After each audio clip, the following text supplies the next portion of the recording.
Hi, everybody. Hi. Do you think that hobbits in Lord of the Rings would have garden gnomes?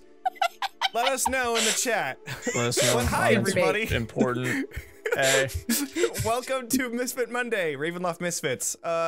Please fill out our survey. Yeah. Please fill out the survey at the end of the stream.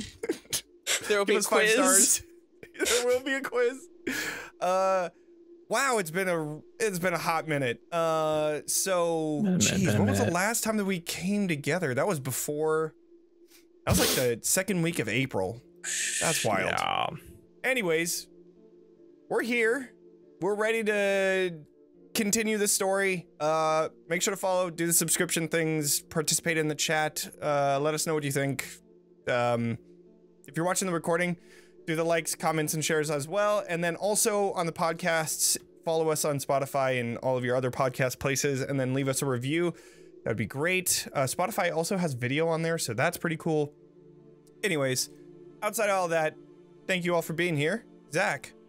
Yeah, right at the top, I did just want to apologize again to everybody watching at home. I know we haven't streamed in like a month, and I take responsibility for that. I'm really sorry. I dug up a map to the ancient city of Teterupog, where we were, and we all, you know, just took a little journey down there to try and uncover the secrets of playing games with each other across the internet really conveniently and having a bunch of features. And we learned that the real treasure was the Roll20 we made along the way. And that was the real secret. That's what the map led to. It took a while, but damn, it was worth it. And so now we do have Roll20 to play all of our favorite games together. Thank you, Roll20.net. Jesus Christ. All right. Thanks, Roll20. Also, we want to thank Syrinscape for being awesome and allowing us to use their cool music app. That's all the music that we've had ever since the very beginning of this campaign. It's made and breaked different scenes. So, and very made it or break it for different scenes. It's great. It's been really good. Awesome. Thank you, Syrinscape. It was super cool last session because, little example, I had like different sets for the closer that Strahd got to you guys. So like in one of them, the thunder was a little quieter, and then the next one it was a little louder, and then there was even more thunder in the last one, and then finally, you know, his awesome battle music that we threw in there. Yeah. You could do stuff like that if you go check out Syrinscape. There's a link in the chat in the episode description and all that good stuff. If you follow our link, we actually get supported by you guys. So if you support that, you're supporting us by getting you music. Go check it out. Cool. All right. Last session, gonna be a little bit of a recap for everyone, including myself, because it's been a long time. But last episode, it was 84. Wild. Wow. You all sprung the trap that was left by Strahd, that caused a Dark Star spell to go off. And luckily, Vaughn was able to throw Beatrice out of the spell, and Beatrice, you were able to dispel it. You took care of most of the undead that were on the outside of this shrine, and all the while Strahd was just getting closer and closer, and that is when all hell broke loose as Strahd appeared with Bocephalus the First. The lesser. The Lesser, okay. Bocephalus the Lesser, and just flew around popping shots on all of you, and yeah, Beatrice, you almost died. Thankfully, with your flash of genius, you were able to pass that disintegrate save.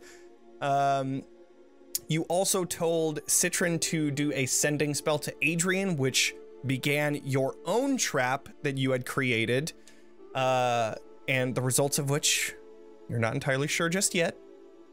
I did do... We just for everybody else that is on, you know, offline, we did a few more rolls just to see what would happen in the next couple rounds. And if it continued activating, because we don't know. If it continued, right. So we know how much damage it did in the end. but we're not sure if it ended up doing all of that damage. But as all of that was happening, you were baiting Strahd, keeping him here so that you could continue using that shatter over and over and over again until finally he had to leave. But before then, he put out a wall of fire that then engulfed Vaughn, and thanks to having a reroll, did not die from that natural 1 death save. Which we also answered, if you have temp hit points and that damage rolls over, you fail a save. So that's a interesting point to be made. But at the end of it, Strahd had thrown everything he could at you and came very close to killing 2 of you. And many of you are very, very injured. But it is mostly quiet here as the swamp around you returns back to its natural state.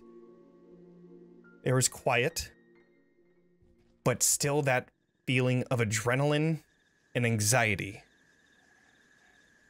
You know what you need to do, and as Sorsha was holding on to that trunk, she seems to be in some sort of a ritual at the moment. As that is all happening, what do you all want to do? I'm gonna cast some healing. Great. Counterspell. Oh. Out of nowhere. Ha! You thought I fucking left! Unkind. Beatrice sort of just slumps and is like just meticulously counting to herself, which she's counting like 1, 2, 3, 4, 5, 6, or like trying to like slow herself, and then she's counting out a round and then putting up another finger and then counting up a round and for essentially like 30 more seconds. Okay. I'm casting Mass Cure Wounds.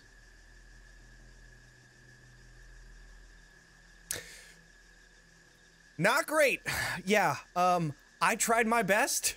There was a specific set of instructions for how to play the character, and I think I did pretty well, if I do say so myself. However, everyone is looking as bad as you are. So shit just got wasn't a fucked. whole lot of safety around Yeah. here. Okay, so it's 3d8. Burn all my spells. I think there's one left. I think there's So one. everyone gets...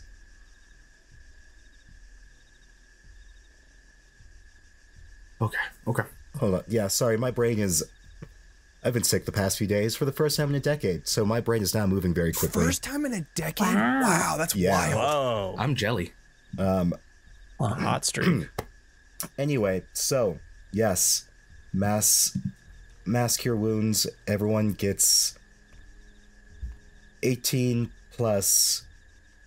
What the fuck is my spellcasting modifier, which 5, is probably. 5. Yes, I do believe. 23. Let me... Is it 5? I'm pretty sure. Your wisdom? Yeah, it's most likely just your wisdom. I'm pretty sure. I think it's I have a +5. bonus to it. Hold on. Vaughn's gonna pick up Beatrice's hat that she kind of tossed aside. Yeah. Yeah. And then just be waiting next to her with it until she's done counting everything out. It is a +5, so it is 23. Just gonna sort of shuffle a little closer to Sorsha to make sure nothing interferes with that, and just take stock, make sure everybody's doing okay. No one's dead or super hurt.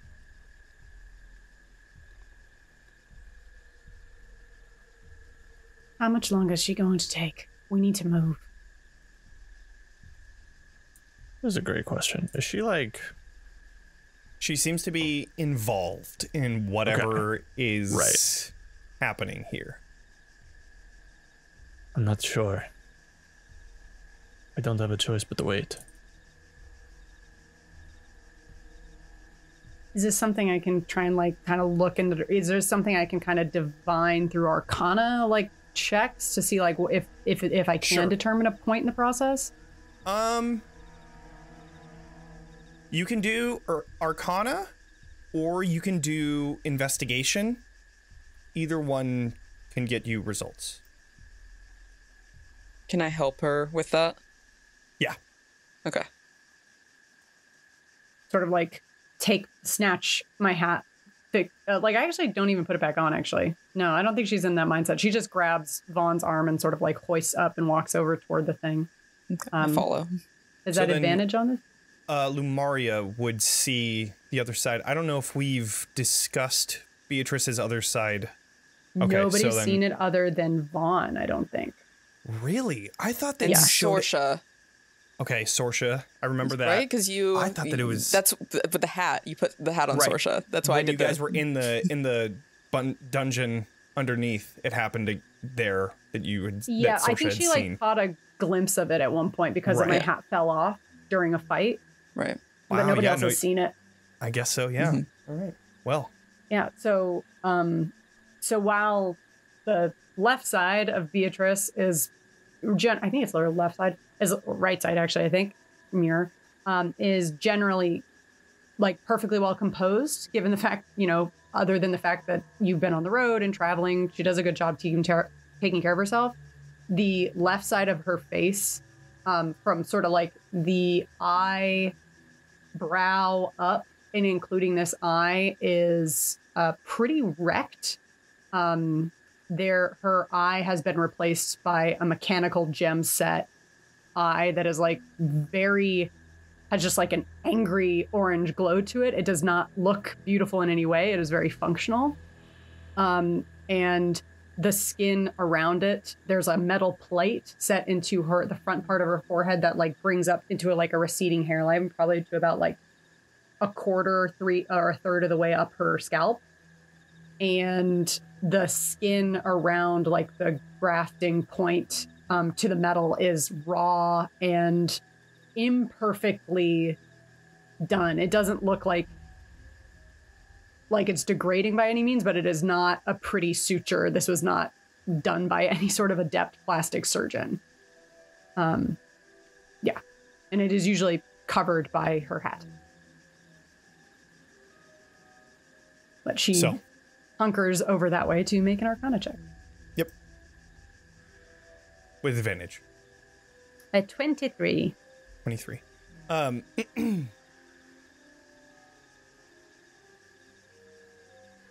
This is different than the one that you were at before.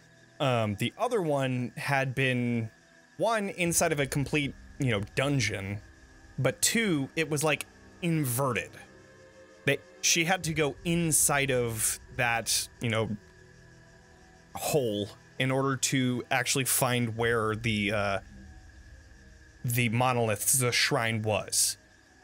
So this is a little different and it's a little hard to gauge. However, based on the way that she's standing, you can see that all the runes are lit. They're lit up around you with that like low blue kind of pulsing glow. And you can see there are like faint bits of magic that come off of the trunk in front of her. Her hands are gripping onto the trunk very tightly. And you can see, almost like REM sleep, her eyes underneath her eyelids are moving rapidly. It seems like she's doing something. As far as like the status of that, you're not entirely sure. And as you're looking at, getting close and trying to figure out this, you see that she shoots off and takes in this deep... The lights immediately go away, and you are left with the sound of the swamp around as she's just breathing in.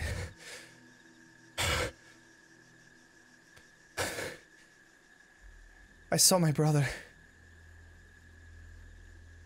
It was terrible. I don't know if I can do this alone. It's not done? No, I was just experiencing this terrible memory over and over and over again.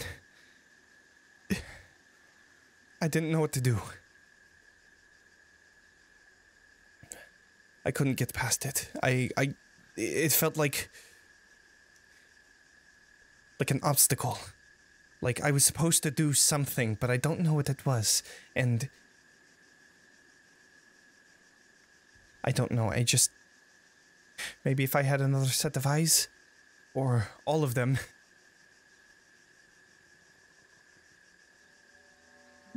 Was it physically painful for you?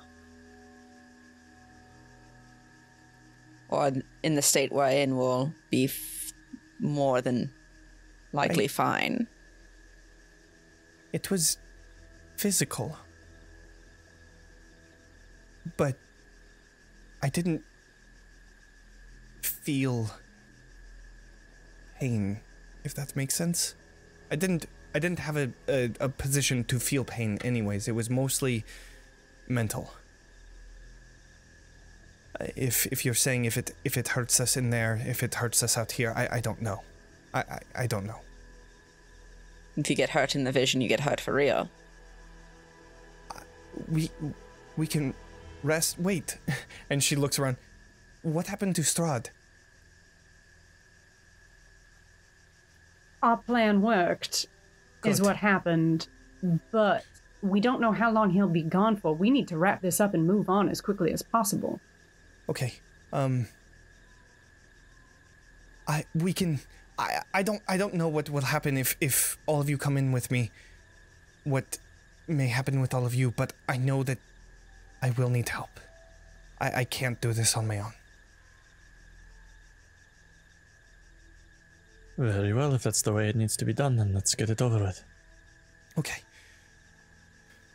Okay, everyone, just put your hands on the trunk if you're ready. All of them? I don't feel comfortable leaving us unattended. If it's, I'd much rather keep watch. Okay. If that is what you must do. I mean, what if he comes back? You had no sense that he even left. We can't just all roll eyes back and go in there. How long was I out? A minute? Probably? Bit longer now? The combat was only a minute, so... Yeah. It was actually less than a minute, because I think that she had started it like mid-battle. Yeah. And then yeah, it was only like maybe 6 rounds, so just under a minute. Okay, so a minute at most.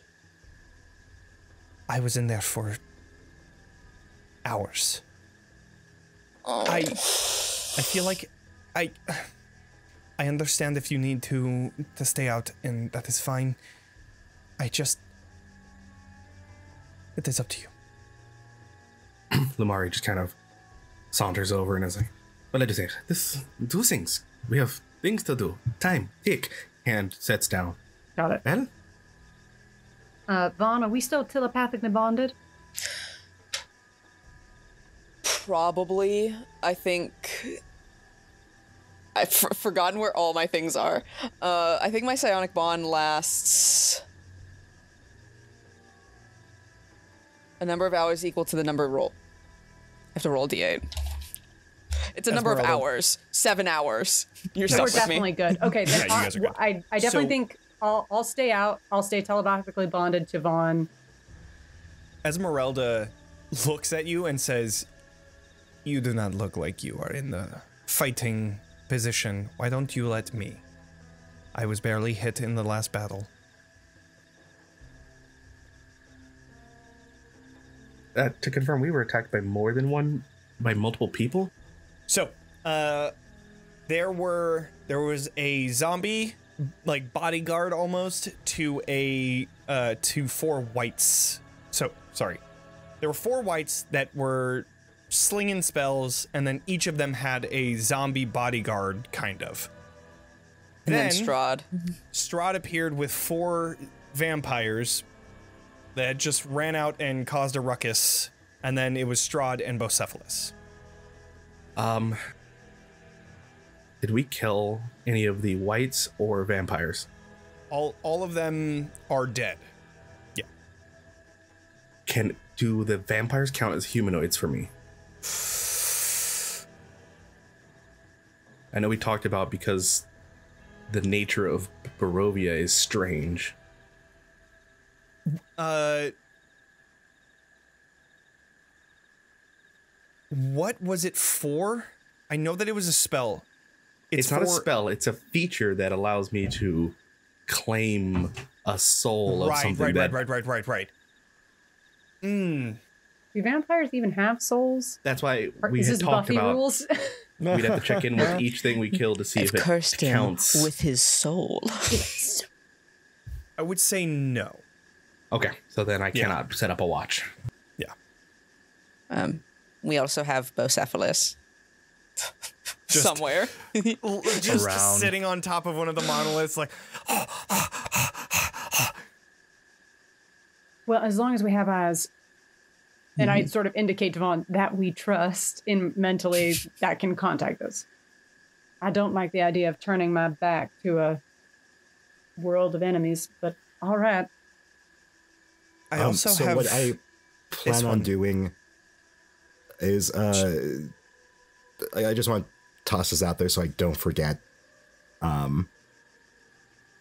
So like mechanically I'll do this like right before we all like dive in psychically and shit.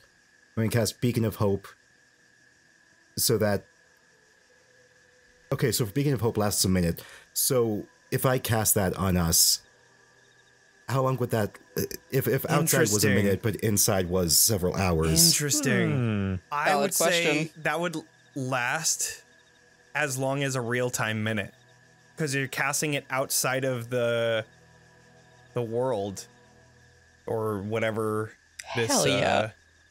ritual thing does. I would give it to you because that makes sense. That makes the most sense.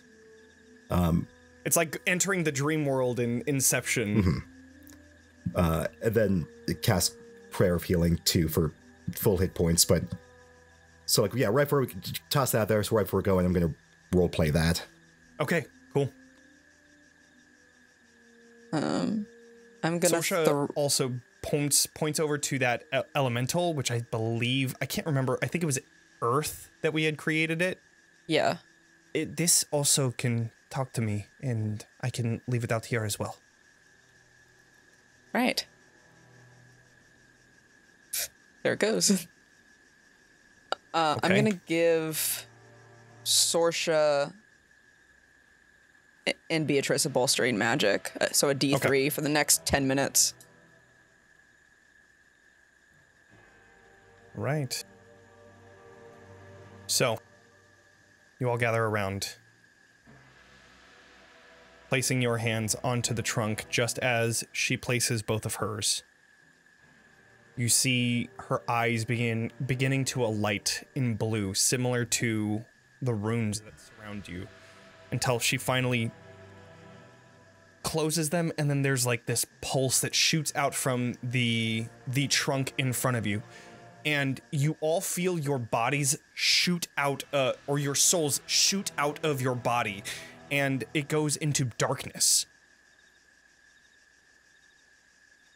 You find yourself weightless. Yes. But just real quick, 21 hit points to everyone. Cool. Thank God. Thank you. Anyone more? On top of the 23 from before. You feel your body weightless. Like it's... Lumaria, this is a very similar feeling to what you've felt pretty much all of your life. This almost weightlessness. In sheer darkness as well. Until finally, a picture begins to clear in front of you. It's blurry at first until you begin to hear the sound of insects and leaves in the wind. You begin to hear the muffled sound of people nearby. Finally, as it comes into focus, you see Sorsha standing in the middle of a ring of people. there are two large warriors that are just standing with a spear on either side of her as she's looking around. She's very young. You can hear all around with the screaming and yelling, some cheering on the warriors, some cheering Sorsha on, but in the end, you see one figure that stands above others in a more royal sense. Katya, you recognize this to be her father, a younger father. As stabs are exchanged between each of the parties, you see Svarog, her father, yelling out, "You are a disappointment. Turn into the animal. Become primal. Kill your enemies." And Sorsha continues to just look around, ignoring her father.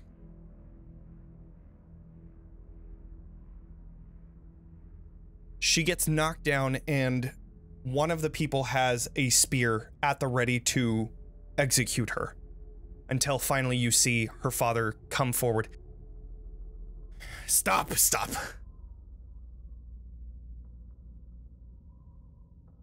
You are a disappointment.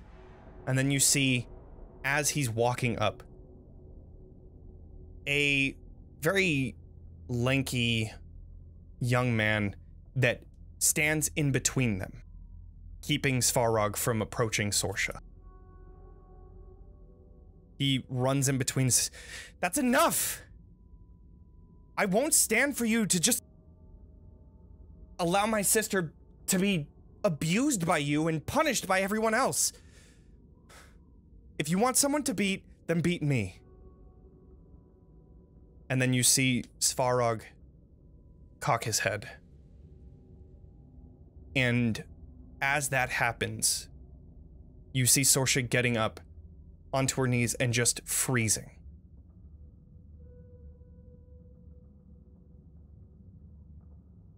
Trembling.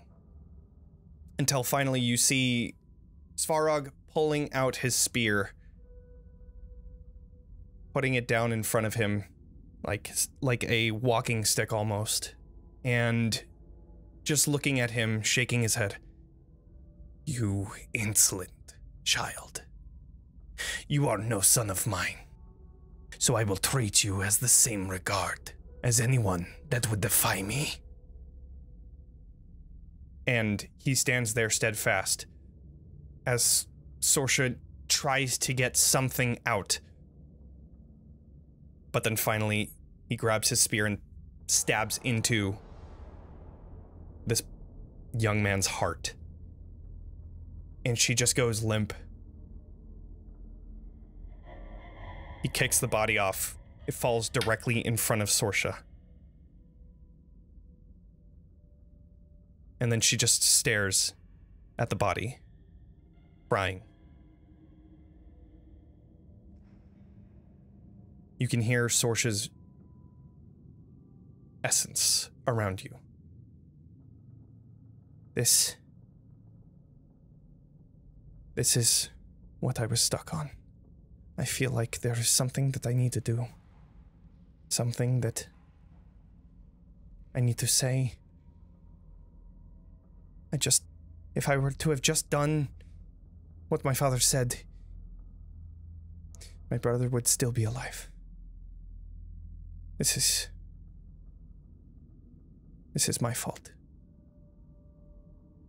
He died so young because of me.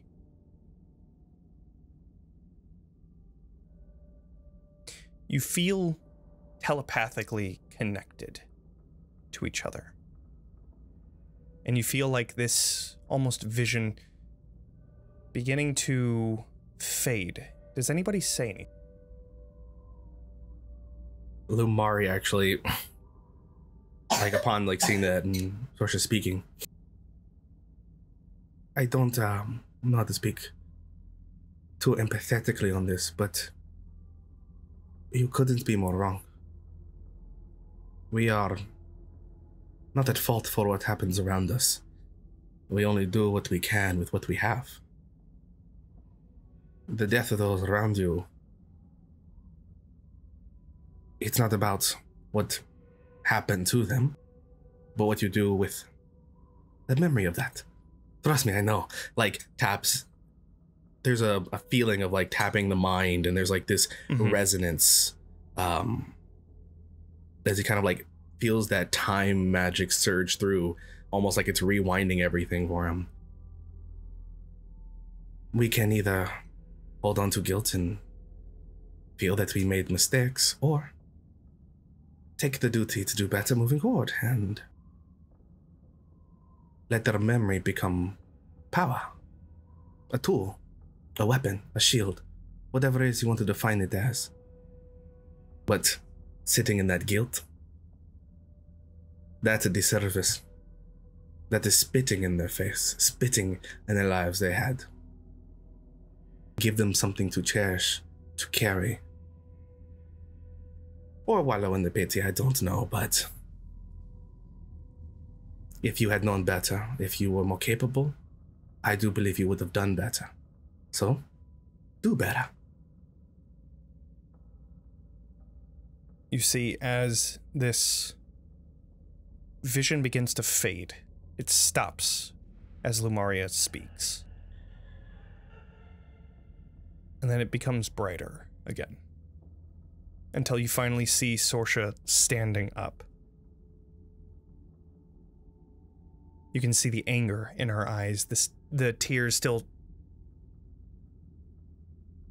coming down her face like torrents, but she stands there angry and shaking even more than before.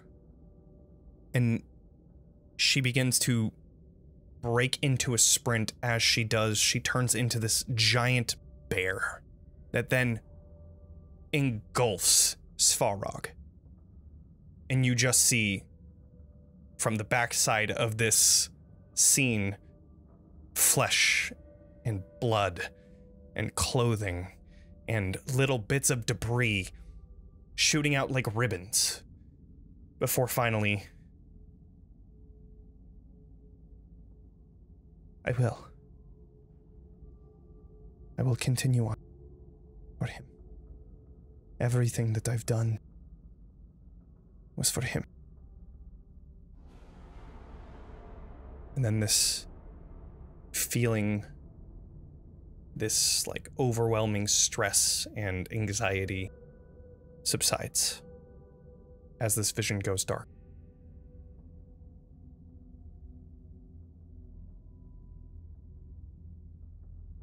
Katya. What is Katya's biggest regret?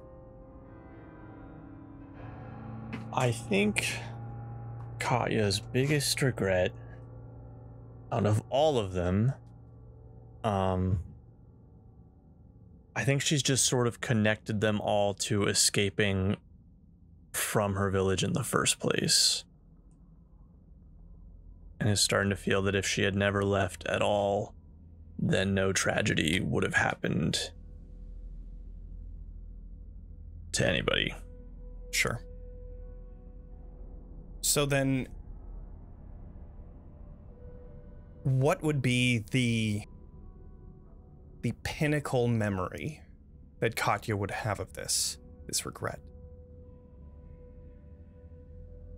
I think it would be her mentor, the rune carver, telling her not to go, warning her, what she had like come up with the plan and decided that this wasn't like planned out for super long or a grand heist or anything, but she had expressed that she was gonna try and escape and make a break for it, and she was warned against it and said that only bad could come of it, and she did not listen and took off anyway.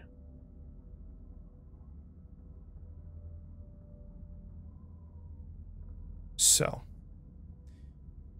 you all see vision blurring, then coming into focus again as you see Katya seated at her bedside. A familiar vision that you've had quite a bit since your time here in Barovia. You find she is anxious and thinking of every way that she can get out of here mentally, but then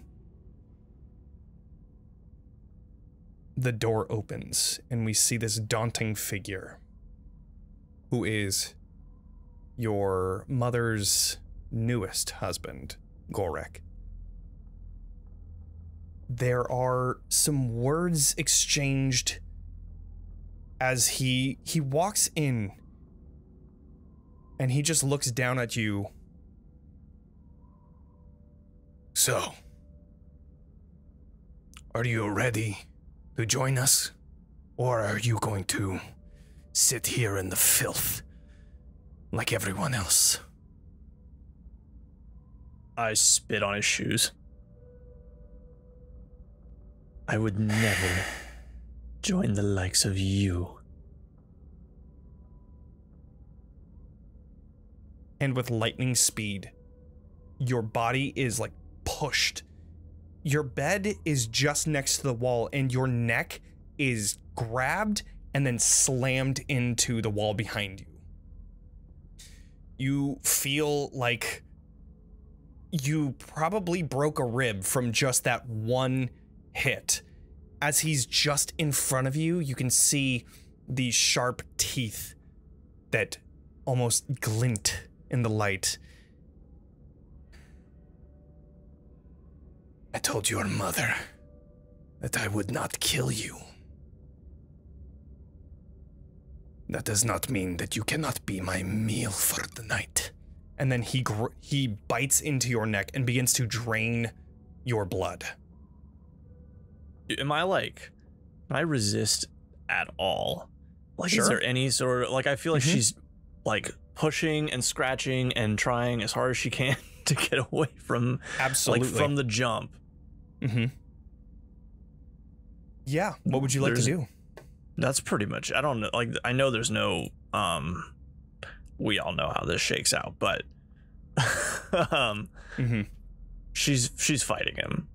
Okay, so then I would say go ahead and do an athletics check.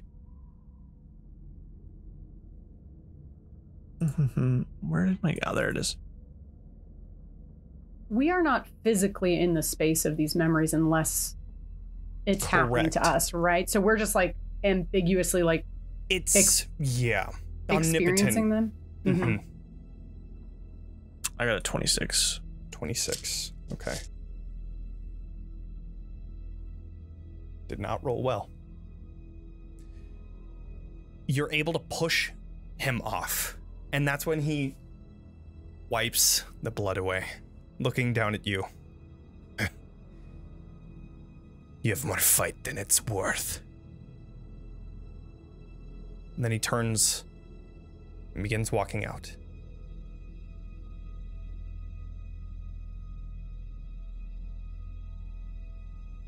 Yeah, I'm just like curl up in the corner of my bed and like try and stay away from him. Just before leaving, he just looks over his shoulders.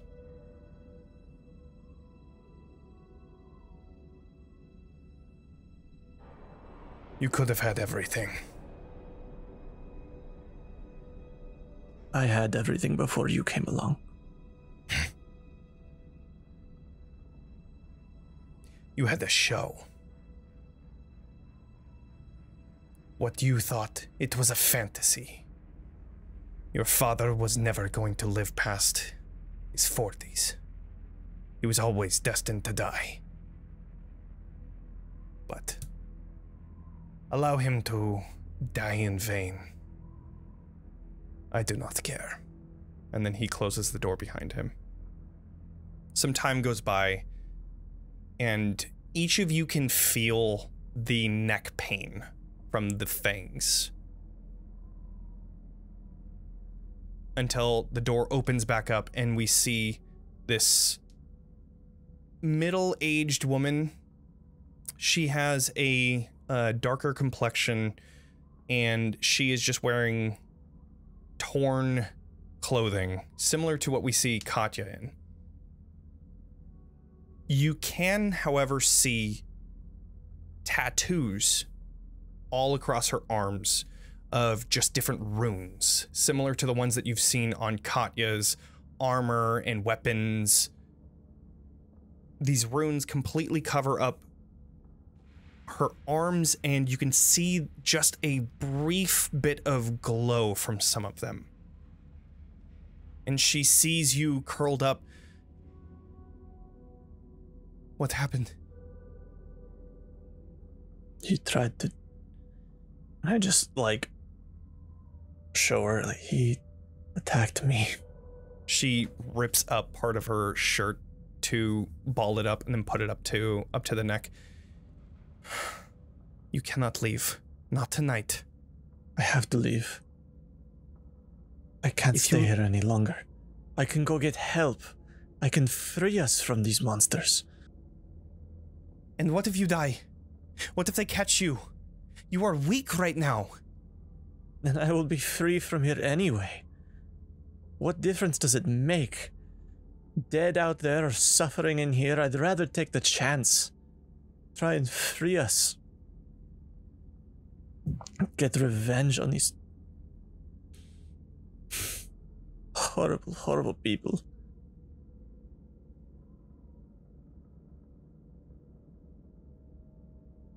Please, please help me get out of here. I will come back. I will go get help and come back for you. I promise. Yes. I cannot stop you, but I will go with you. I will do everything that I can to make this as successful as possible. Okay. Okay, fine. Gather your things. I will be back in a minute. And she hurriedly leaves. There's almost like a kind of a fire up in like Katya. Like she gets kind of excited and like not forgets about being bit by a vampire, but is like pumped to get something going, you know? And so yeah, she like gathers up all her stuff. I don't have like not much. They wouldn't let armor and weapons and stuff in here. You have like makeshift weapons that you were able to create in your time here. Yeah. So like a pike or not a pike, stake. That's the one I was thinking. You have like a stake and other wooden type of weapons. So as you gather all of that up, she comes back in. She has this, what was once a table that is now, there is like bed sheets that have been strapped around part of the wood to create straps that hold onto her arm. And on the inside of that, you see another rune, one of the runes that she taught you. Okay. Let's do it. Let's go. You know where we were going? You know the way? I remember, yes.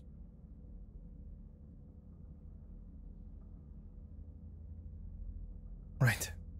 And you burst through the door.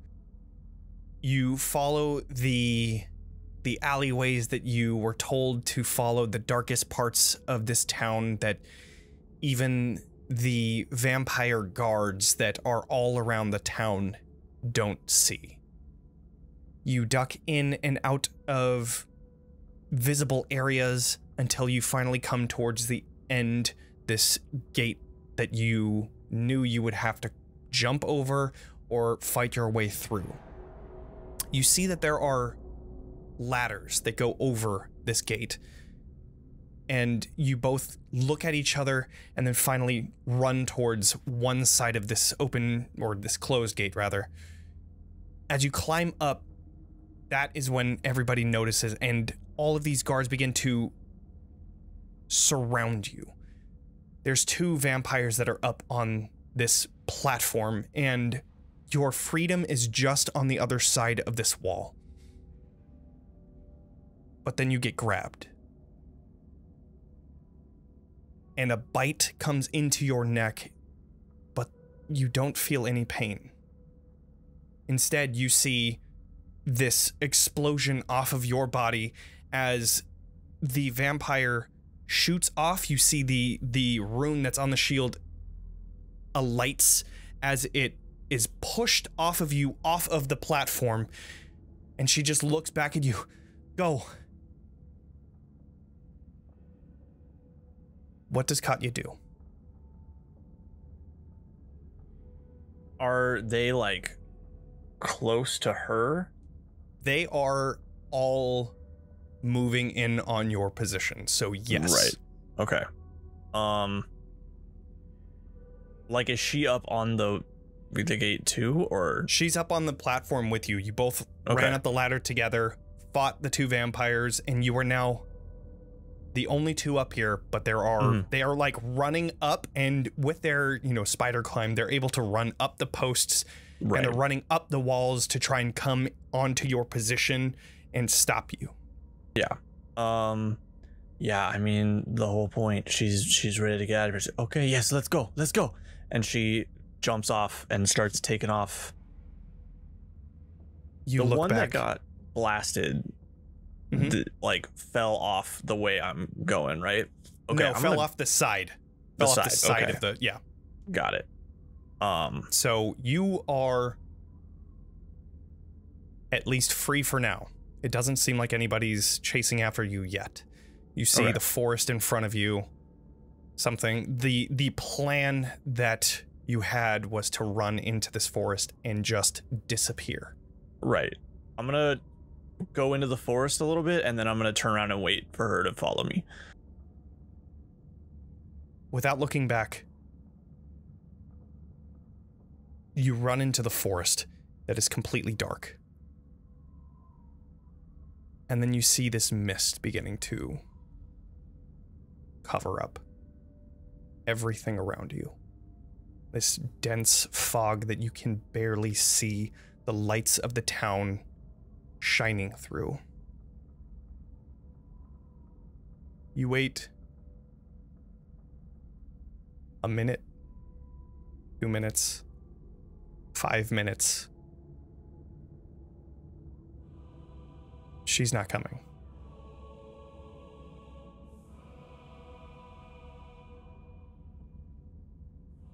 I think I almost sort of like go back toward the town a little bit to try and like see what she's doing or like see what happened. I don't know if I would climb the wall or whatever, but I would approach a little bit. As you walk forward, there is just forest.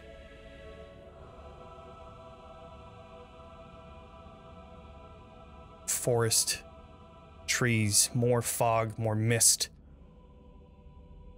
until you finally see the light of a campfire glowing 50 feet, 60 feet away.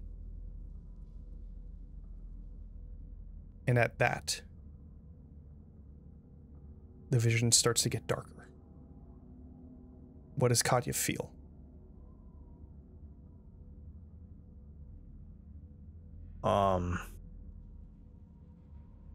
Sort of like a confusion that, or like wariness of this like campfire and the new situation, but it starts to like sink in of what probably just happened to her and the repercussions of what's going on.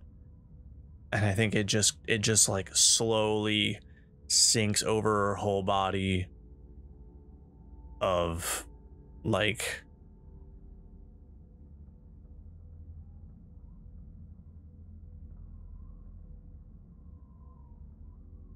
being reckless resulted in consequences of somebody I cared about. You know? Mm-hmm. That feeling lingers as this vision slowly gets darker and darker. That campfire. You know where this is. Mm-hmm. It's also the feeling is like mixed with the panic and like like urgency of like my home is fucking taken over by vampires. Somebody please help. So like renewed urgency and panic of like, somebody please help me is the feeling I'm coming into this with, on top of the guilt setting in of killing my mentor inadvertently. And yeah, I know exactly where I am.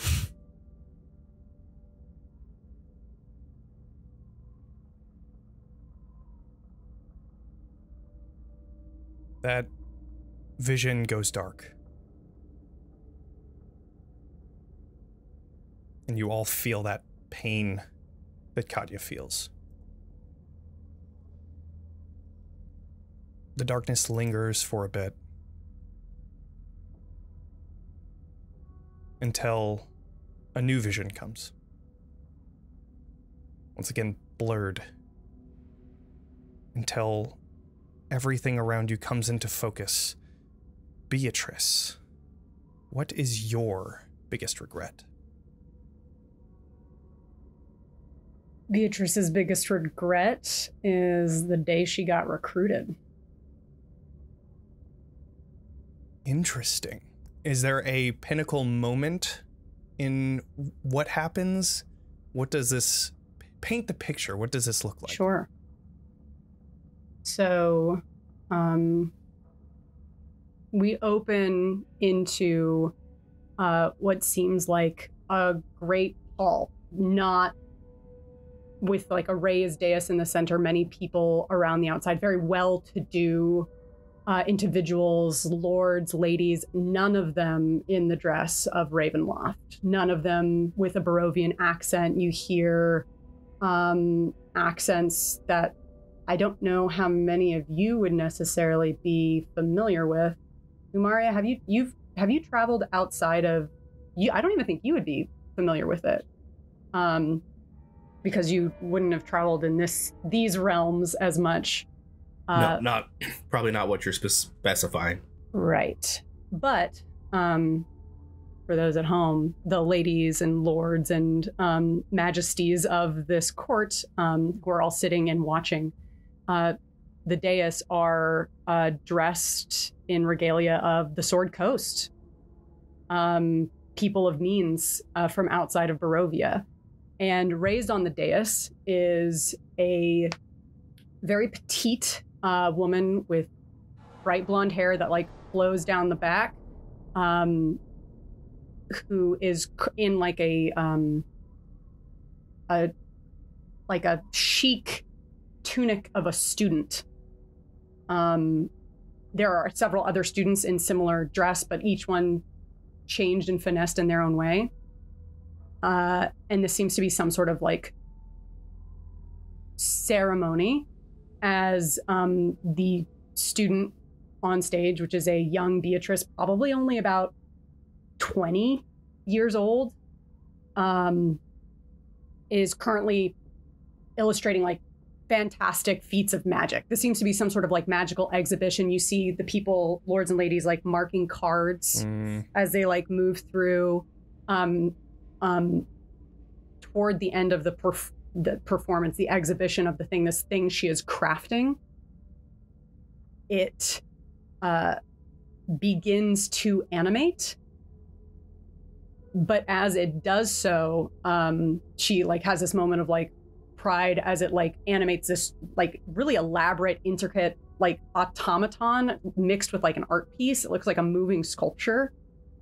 There's announcement is like, and that is our presentation of Beatrice LeBeau, a student of the highest class, proficient in artifice as well as several languages. Please, any inquiries, please pass down. You see like active conversation, but as Beatrice like leaves the stage, the artifice with her, and the other student is being called up, it has a moment where it like, for want of a better word, Beatrice realizes what's happening a second before anyone else does, as it like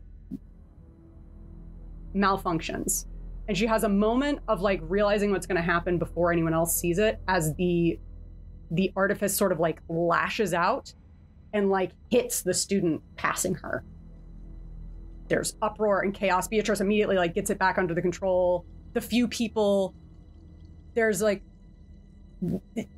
the head professor comes over, shuts it down.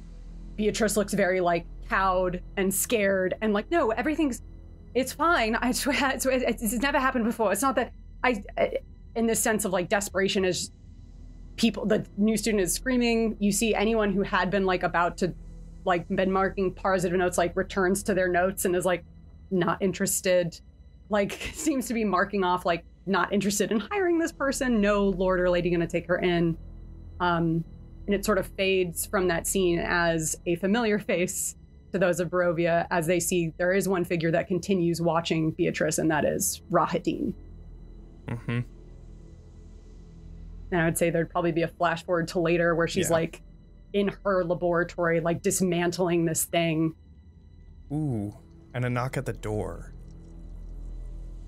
This isn't really a good time.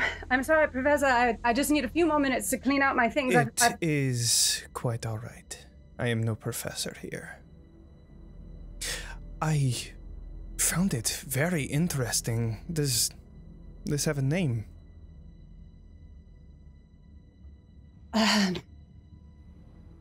Not anymore. I find that things without use don't really need to keep a name, do they? Anyway, it's trash. Might as well just call it that. Fuck, what was Roddy? Without any use. No. That was one of many tries to get to perfection. I can see the drive in you. Who are you and what do you want? I apologize. My name is Rahadin. I am the Chamberlain for Count Strahd von Zarovich of Barovia. Perhaps you may have heard of us? Perhaps not. I'm not familiar with that house. Look, I've been approached before, and there's a very particular type of work I'm interested in. And what type of work is that?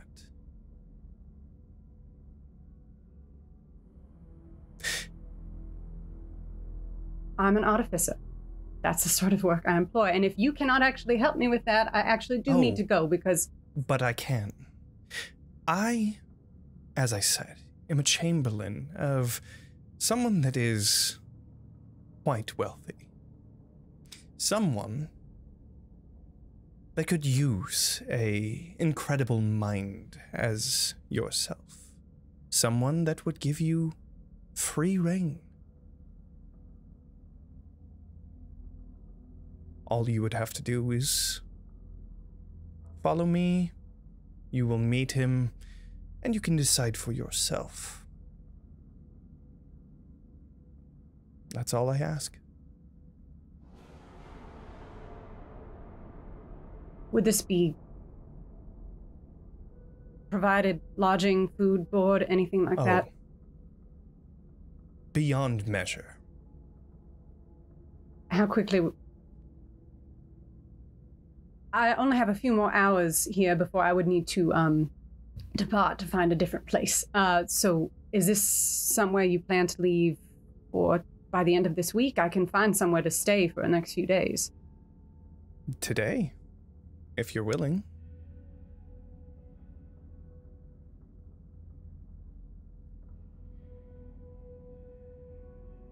No contract?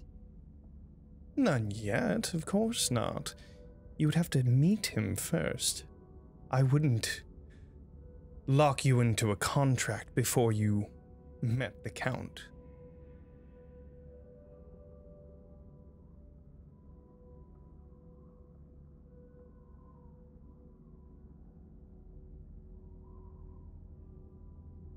Do you know,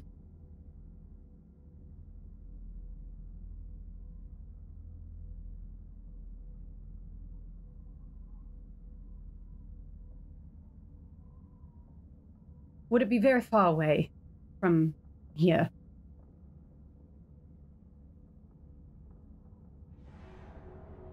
Yes. Well then, Nothing else, I never said no to a free vacation. Wonderful. And I imagine that's when kind of vignettes.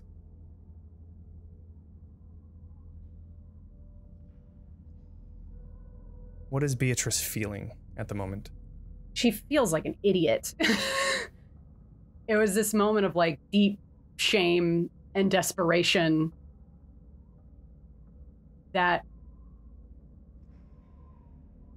for context, she was very desperate at the time, really didn't have anywhere else to go, and was feeling like this was going to be her only shot to make something of her life. Mm-hmm. Vision. And like, while there's been other things that have been bad, this was like the one big mistake. She was taken advantage of. Told that there was only a simple meeting, yet trapped immediately when arriving. This vision finally goes dark, and you're left with that dark space that lingers for a lot longer than before, until you start to see small bits of light appearing, just tiny motes around you, until you finally find this dark expanse similar to the sky above. As the vision comes into focus, we find Lumaria. What is happening? Paint the picture. What is Lumaria's biggest regret? This idea of Lumaria's biggest regret is too large to fathom, for it is a series of regrets that culminated in him holding his daughter's lifeless body in his arms.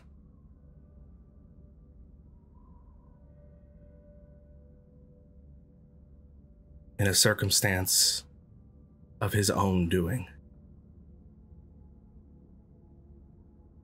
The moments stack, for time is strained for Lumaria, for all events occur simultaneously for him. The day he was covered in blood through Cartacus, the day he was covered in his daughter's blood, the day his best friend's blood stained his clothes, the day the Spelljammer Academy he attended became a bloodbath.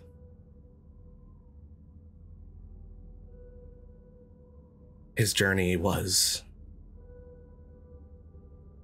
opportune to be claimed as the Fate Woven, a poor child from a poor family, to take the funds to attend the academy, to be a Spelljammer. But the money to afford such a prestigious education didn't come easy. And his childhood friend, an elf of the stars, Gabranth, told him one job: to grab one item from a sealed vault, something Lumaria was more than capable of doing. But to find out that it was an orb of destructive magic, something that could annihilate entire continents. He couldn't let that be. And he tried to turn that in, to admit he had no idea. But a poor kid from a poor family is an easy scapegoat. Expelled from the academy, branded a criminal, and the exact criminals that hired him for the job put a bounty so sizable he could never escape. So much so that he can never go see his wife ever again. And the tale that he and his wife tells his daughter is that her father was a hero who died in service,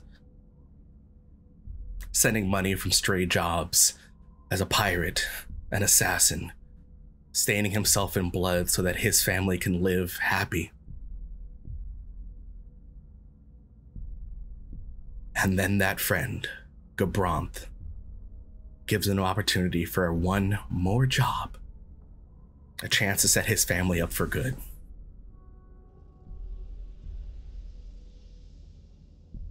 Gabranth was always a smooth talker. Simple job is to get rid of a spelljammer captain. No big deal. I've eliminated several of them before. There's the memory of sneaking onto the ship, moving through the quarters, killing the crew one by one. And then the captain, regaled in what is only considered some of the finest armor Lumaria had ever seen. This captain, a captain without a name, someone capable as a fighter, someone who knew who he was.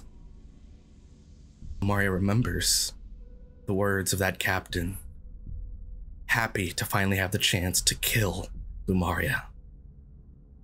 It's not uncommon. There's enough blood on his hands to warrant anyone wanting to take his life. But that captain was new. That captain couldn't fight. That captain had techniques similar that Lumaria recognized but paid no mind.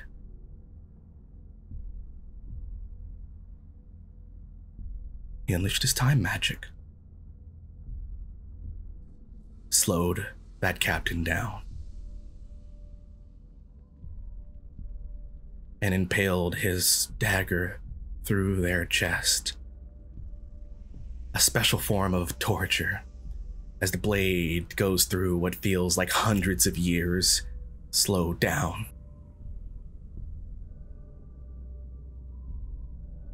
And the helmet of the captain falls off.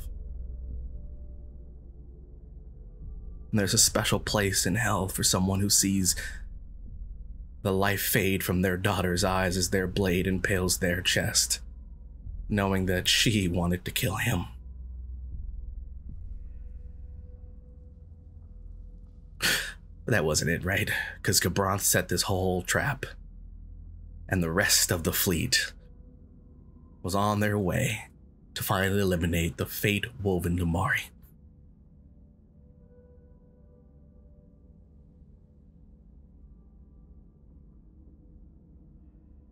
Betrayed. Alone.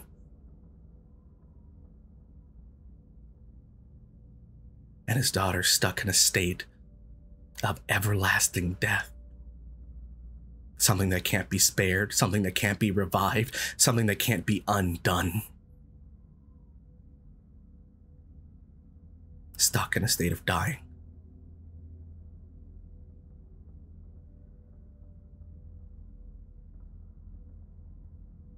There's a lot of things to regret, but that one's hard to let go.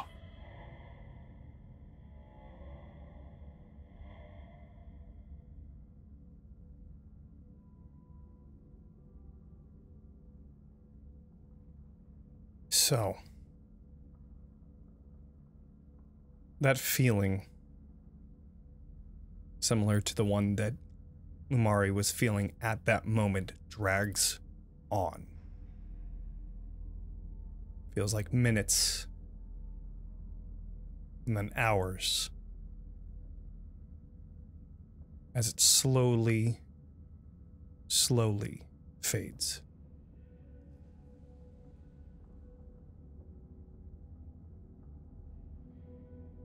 It then starts to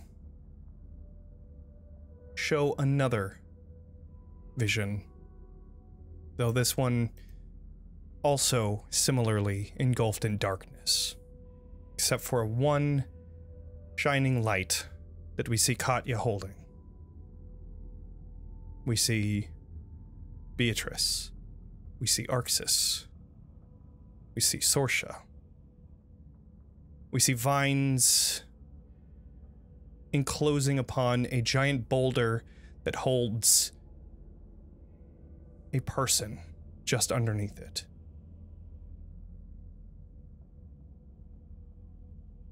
This is Vaughn's biggest regret.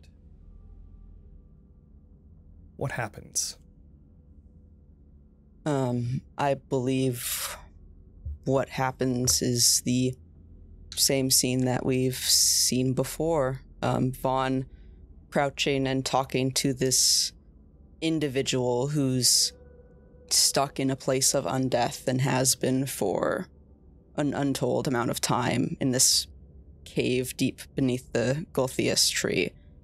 And they're just, it's going to be all right. We're going to, it's not that big of a boulder. I'm very strong, so it should be easy enough for me to just, I'm reaching under them and just feeling all of their like ancient bones just shattering as I like try to like gently move them, and just continuing to quietly, talk to them as I'm just trying to get them out, as decisions are being made.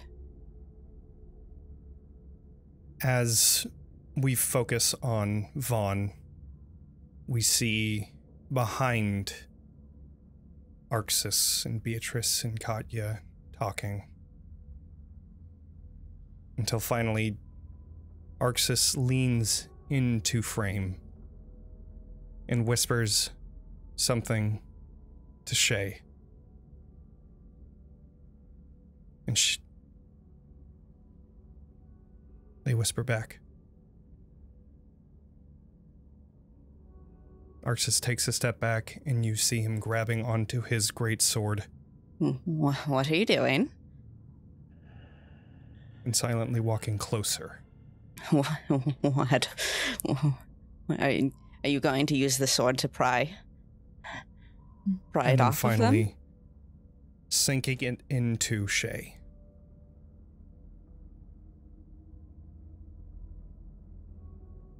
In silence.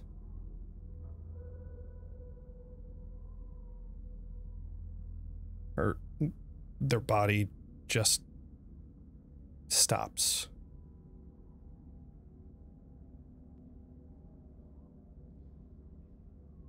I back away into the darkness.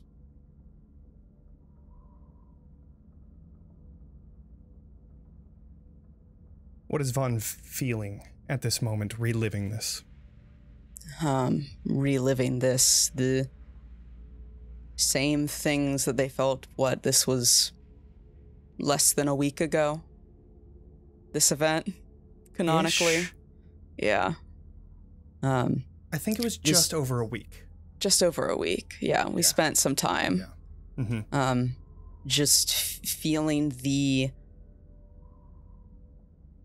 fact that they fully believe that they could have saved this person, and that if Vaughn was so lucky to actually have a chance to be something more than something that was stuck for an unending amount of time, then Shay deserved that as well.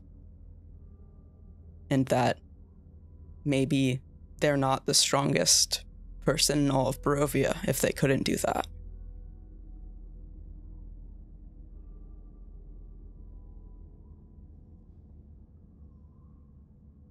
The darkness once again envelops your vision, and the heaviness of that lifts as you all feel yourselves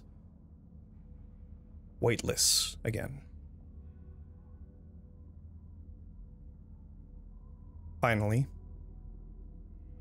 another vision.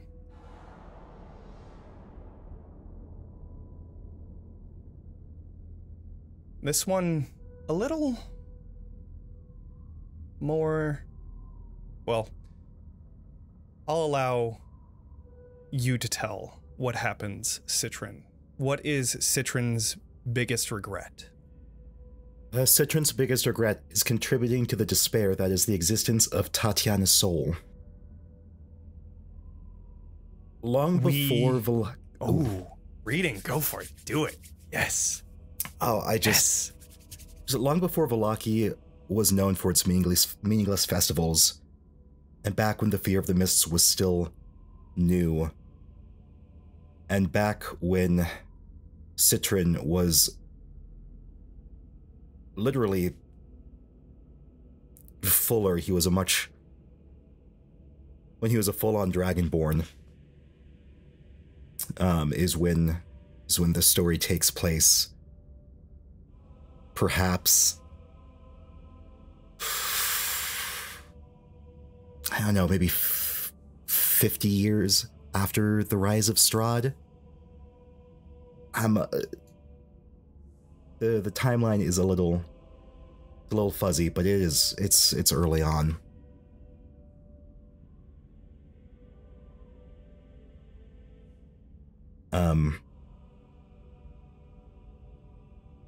Excuse me, sorry, you had some setting you were going to... Sure. Yes, early on. And you see this beautiful woman that has long, flowing auburn hair. Katya, you recognize this? Well, actually, I believe... No, Vaughn, you haven't met Irina.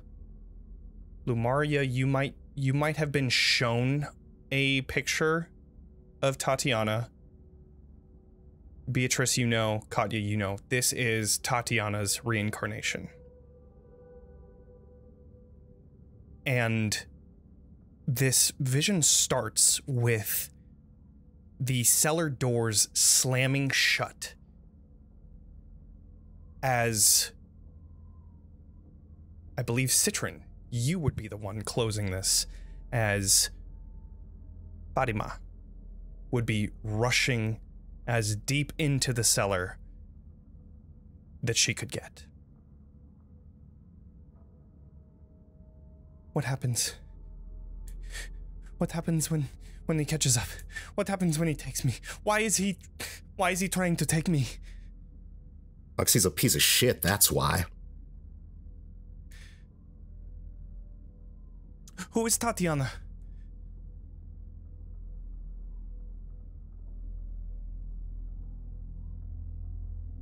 So at this point in time,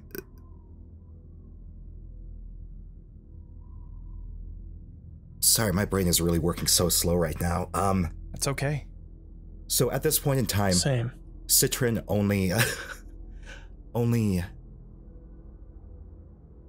recently has learned of who Tatiana is himself, having been killed before Strahd was truly Strahd, the vampire, the Lord of Barovia. But after the Dark Powers had filled the land,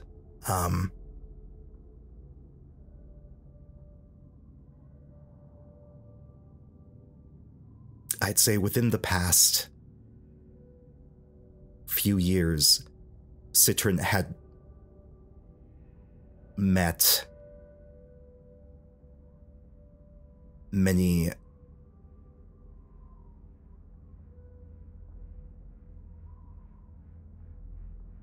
canonically, when did the Mad Mage come to Barovia? Way later. Okay. Way later. Yeah. All right. Past this, at least. All right. Through talking with Madame Ava, Citron learned of Tatiana, the reincarnations. And so it's still very new in Citron's mind. It's very confusing for him. He doesn't understand the point of the pining after someone who doesn't want you, the point of any of what Strahd is doing. And so he is unable to really, he doesn't know how to comfort Fatima. And he is trying to almost downplay the situation, thinking that maybe he's being helpful, when in reality he's not.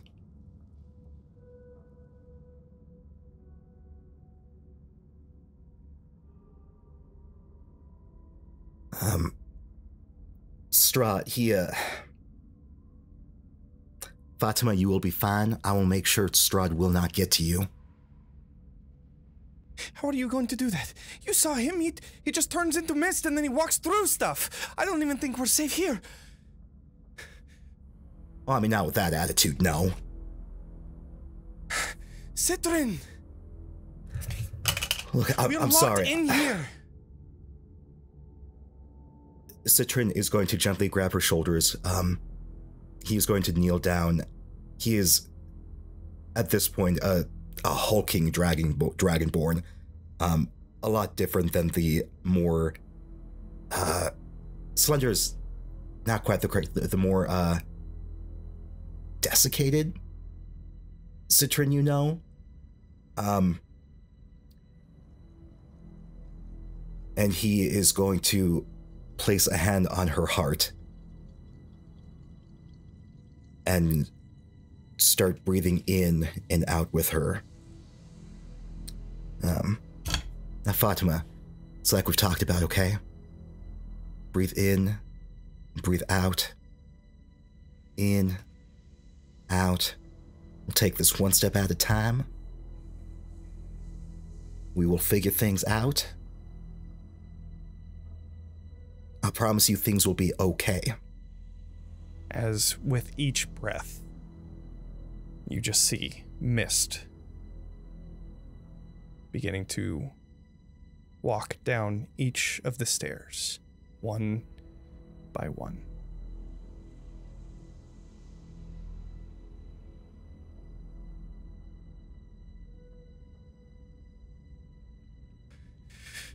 And then she points to behind you as this encroaching mist gets closer and closer. What do I do? I don't want to go. Citron is no longer paying attention. This is the first time Citron has been this close to Strahd since his death. And he is having these insane flashbacks to the destruction of his army, of Argynvosthold's army.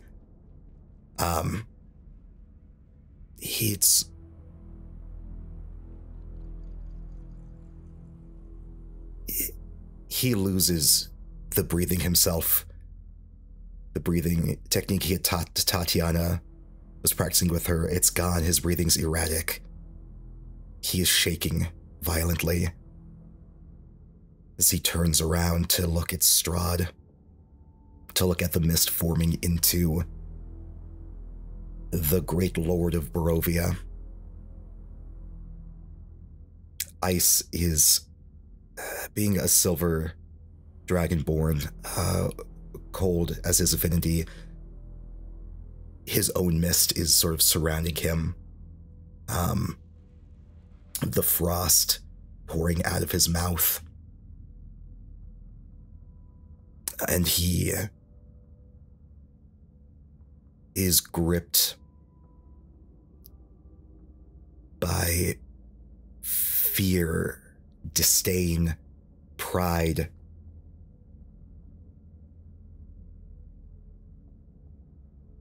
He wants to run, he wants to... It's full on... It's fight or flight, and his body can't make that decision. His mind can't make that decision. In this impossible moment, this calculated thinking, you do begin to see the form of Strahd appear. At first, just glowing, piercing red eyes, and then finally the mist parts. Jeez. The mist parts, and then you see Strahd standing there.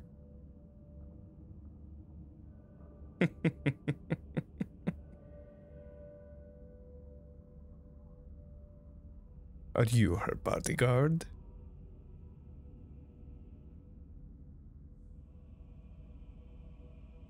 Are you her stalker?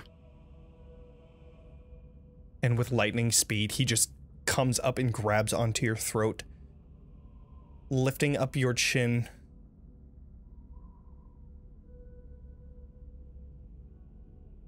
Interesting trick you have there. Were you meaning to use it? Please, by all means.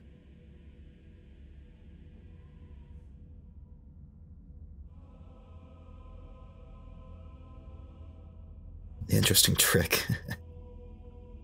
Oh, let me guess. Are you just jealous because I am interesting?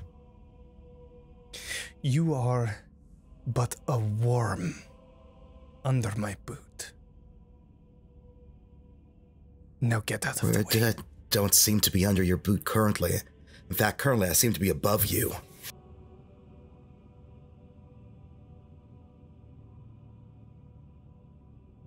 He takes a step back. You know, I thought that I killed every single one of your kind, but yet here you are. I really don't give a fuck what you think.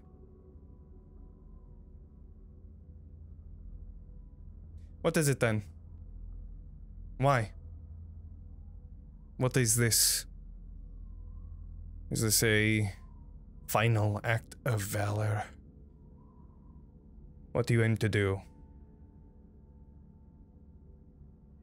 And you feel Tatiana, her hand on your shoulder just behind you. Or not Tatiana, sorry, Fatima.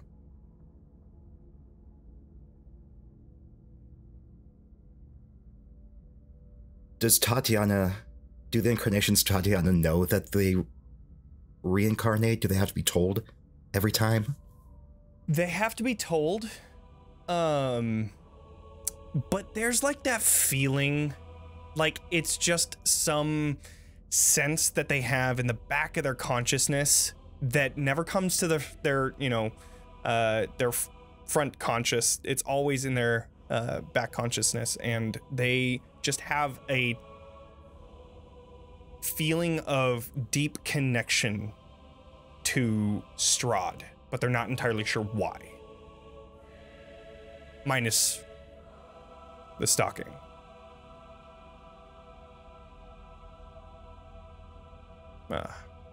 Citron's going to grab her hand, pull it off his shoulder, and kind of lead her a little more forward. What are you doing? Fatima, he don't deserve you. He's not gonna get to you.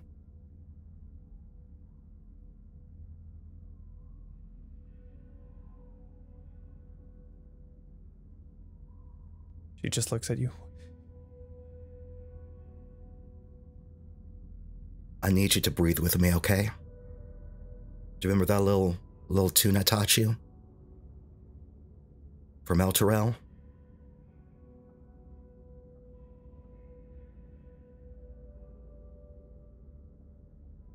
Let's be brave. Let's sing it together.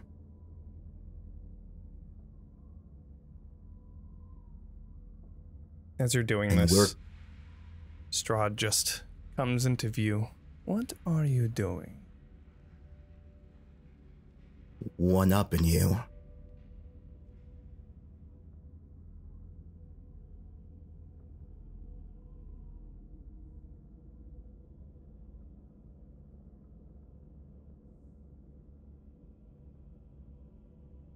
Citron starts humming. This song is valiant. It's one of those tunes that carries strength to it, almost like it's magical. It's boisterous without being overbearing. It's quiet but powerful.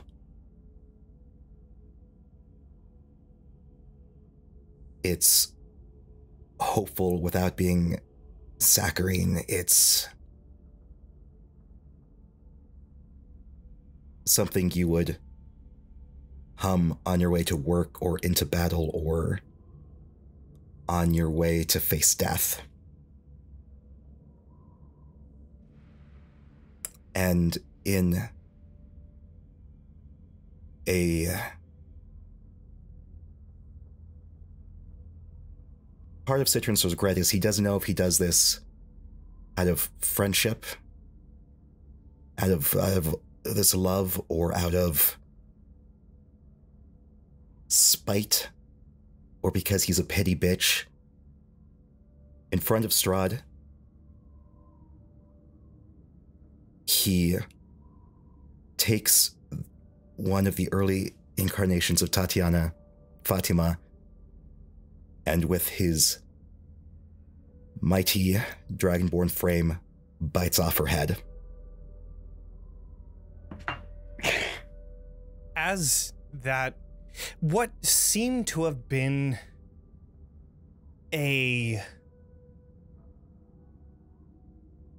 almost like you were trying to show off to Strahd, as if you were about to battle him. He takes a step back and he respectfully gives you some room to do your own music, your song that you sing into battle, something that he heard before he decimated the Order. But Strahd is respectful. So he takes a step back. And then that happens. And as you lurch towards her, no! And then that vision goes black, and all you hear is the squelching and ripping apart of a dragonborn body.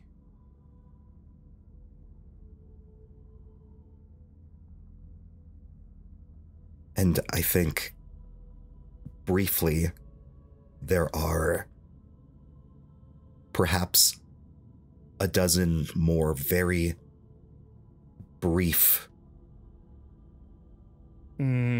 stitches of vignettes of Citron doing this again over and again and over and over and over.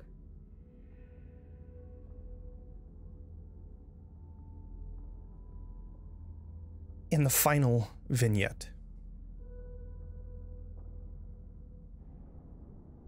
we see Strahd is no longer around in this one. But we do see what we saw before, this patch of skin that is different than most. All around him, there's just decay and rot, and yet one patch still lives.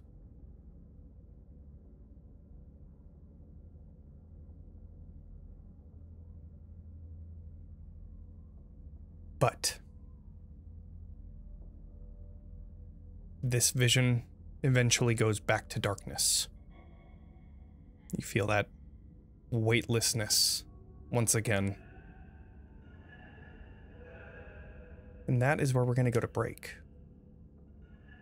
So, we are going to be back in 15 minutes, but while we are on break, we are going to be giving away a free copy of Tome of Heroes. So, if you would like to join in on that and gain a copy of Tome of Heroes for Roll20, all you have to do is do the code REGRET Yeah. It'll be in the chat now. Why that? Why is that the word? Not food for Okay. thought. What was the word? Cannonball. Huh? What? Brain food. Regret? What's that one mean? Okay. We will Citron be never back in 15 mentioned. minutes. Regurgitating. Citron never said that he was a tachitarian. That's kind of messed up. He didn't let us in on that. I need to know your diet choices. Oh my god. All right. All right. We're going to break. Get us out of here. All right. Get Time us- to go. All right. We're going to pick the winner for this amazing giveaway. It is Boss Jellybean.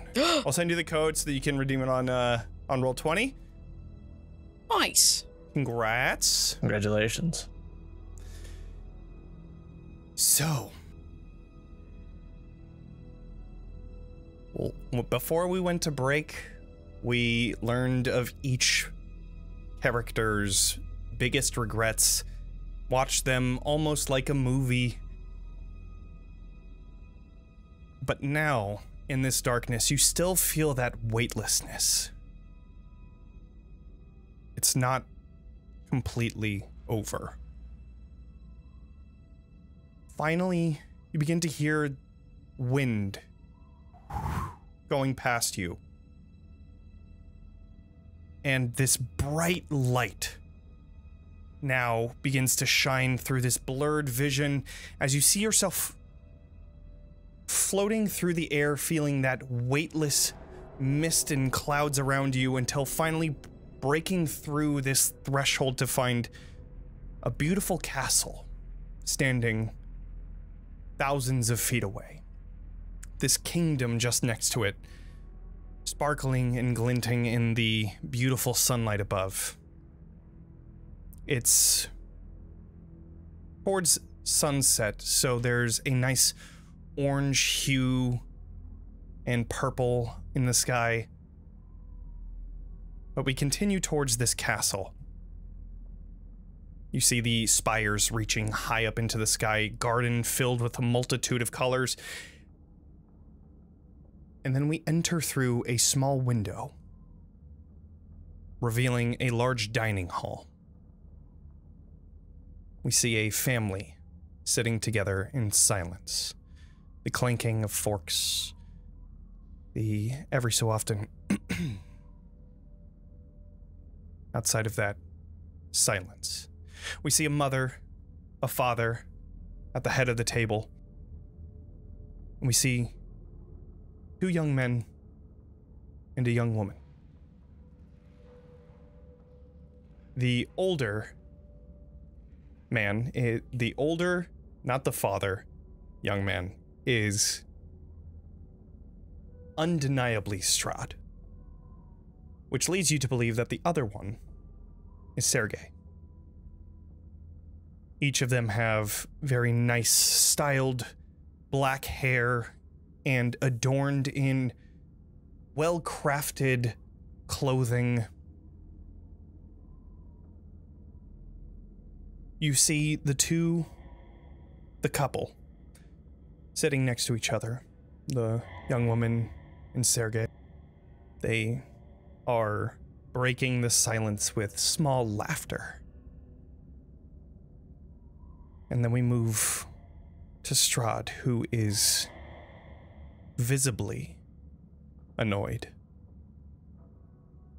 There's barely any food eaten off of his plate because every other second he's looking as if he could shoot daggers from his gaze. And we feel that tension and pain as he looks towards this young woman. Then we hear Strahd's voice. I thundered across my father's land like a violent storm. I fought for justice. I fought for my people. And yet, what was I left with? My youth, squandered in service of my father, wasted on battles in his name. the love I knew before. Gone, married to another lord in the kingdom. He looks up again. Grabbing onto his wine and taking a long drink. Until he finally stares back at them. We hear that omnipotent voice again. All of this, all of my pain and suffering, while my brother sat here, enjoying his life, all of youth's pleasures, without any of the burdens that I was forced to bear. I was jealous. I wanted something of my own, needed something that I earned for myself. And then the silence is broken by the mother's voice. Strahd, have you found any new suitors recently? And you just see Strahd pushing the table away as he stands up. No! Because there is no one left. Everyone worth our name has been taken or married off to someone while I was fighting his war, and then points over to his father. The king stands facing Strahd. Your inability to find a suitor is unrelated to my war. You only choose to scorn me because your duties lie here in the kingdom that I have built.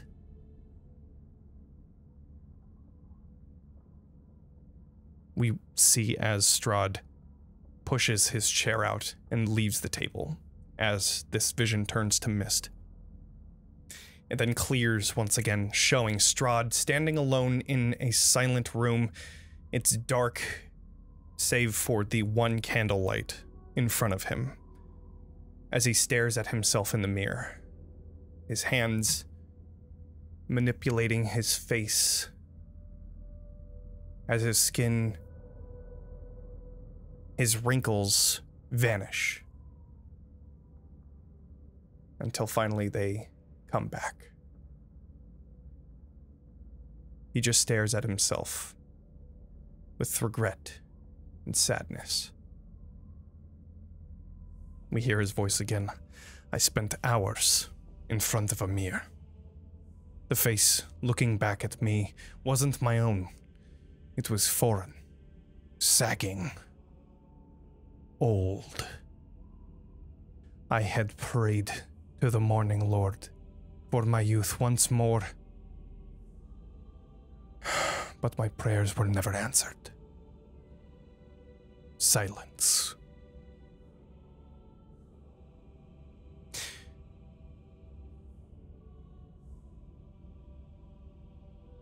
I regret ever just waiting for him to die. But his words, his rule, his influence would never allow me to leave. Strahd turns as the surroundings fade away, like sand in the wind, and Strahd looks towards an open doorway leading to freedom.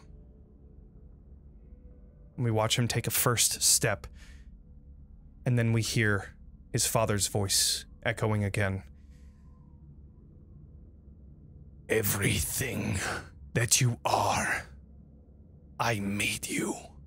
And we see a chain reaching out from the darkness behind him, shackling and clamping onto his arm. Everything that you have, I gave you. And then another chain flies out from the darkness, clamping onto his other arm. You cannot leave. I will not let you. And the final chain shoots out, wrapping itself around his neck. You can see him straining to walk to the open doorway to his freedom, and from the darkness we see the chains leading through the throne room, all the way to the throne where we see King Barov, his father, holding Strahd in place like a dog on a leash. Then, for the first time, you see each other, standing in front of Strahd.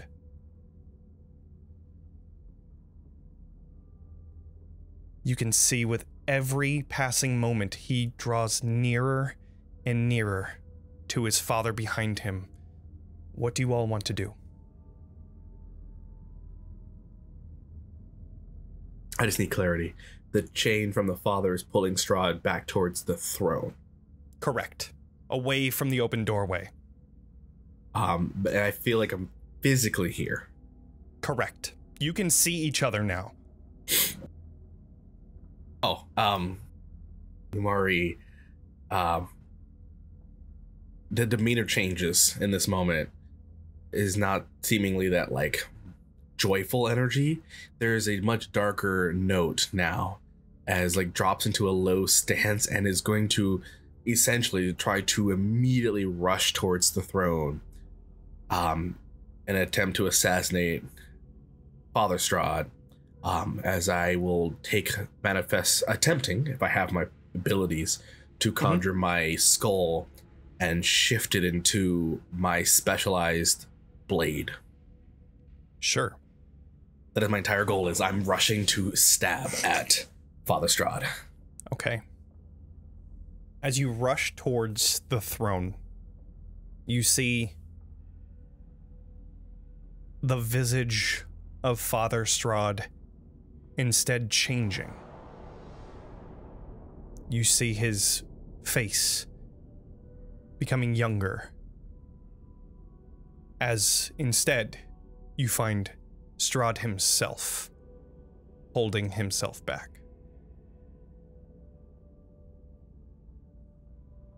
So, you've approached the throne, you have an action.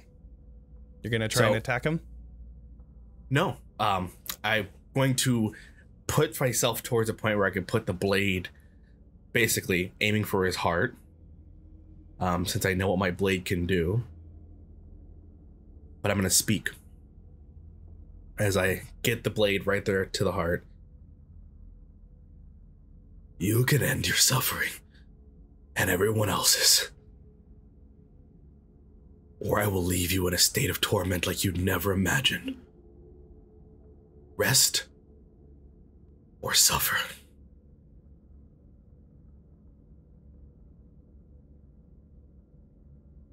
I will allow you to choose between intimidation or persuasion.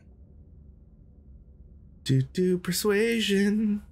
Also, the Strahd father fucking killed me. I assumed that's what you were fucking laughing at. Yep. Yeah. Got me. So good. Thank you. Yes. Dice be nice. One question. Are we, do either of these two Strahd seem aware of us? No. However, as Lumaria did approach Strahd, he looked at them, like, direct eye contact. So it seems like the one in front of you doesn't see you, but the one in the back does. Got it.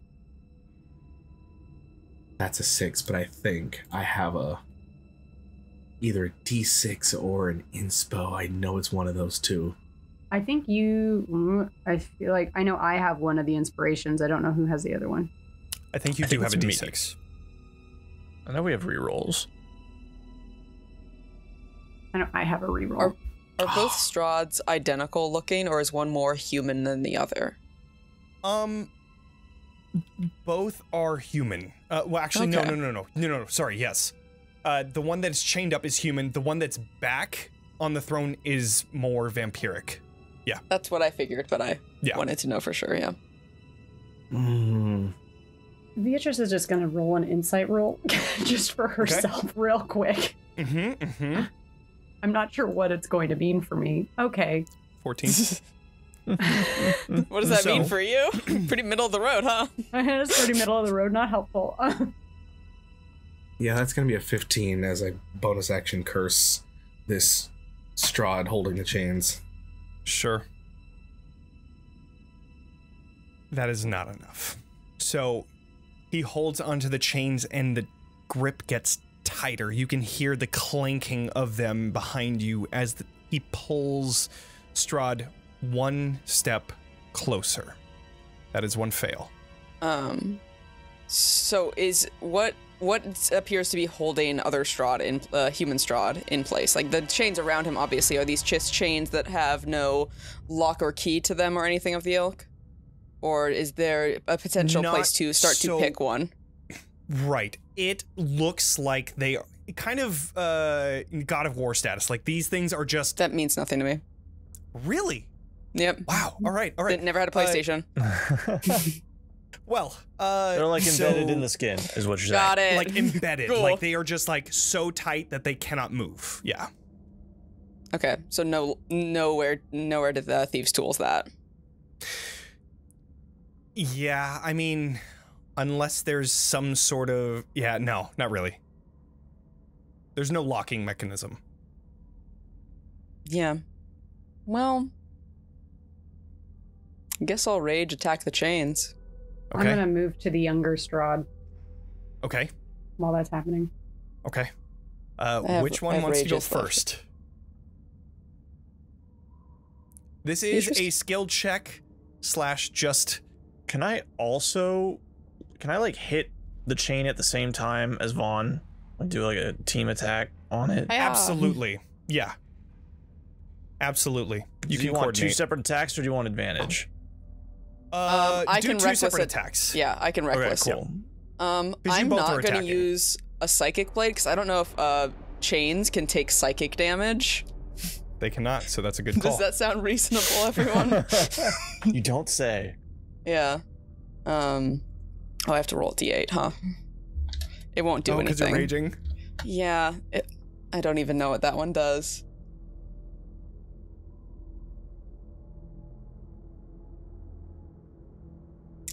Each creature of my choice that I can see within 30 feet must succeed on a con save or take 1d12 necrotic damage. I'm not gonna choose anyone to do that.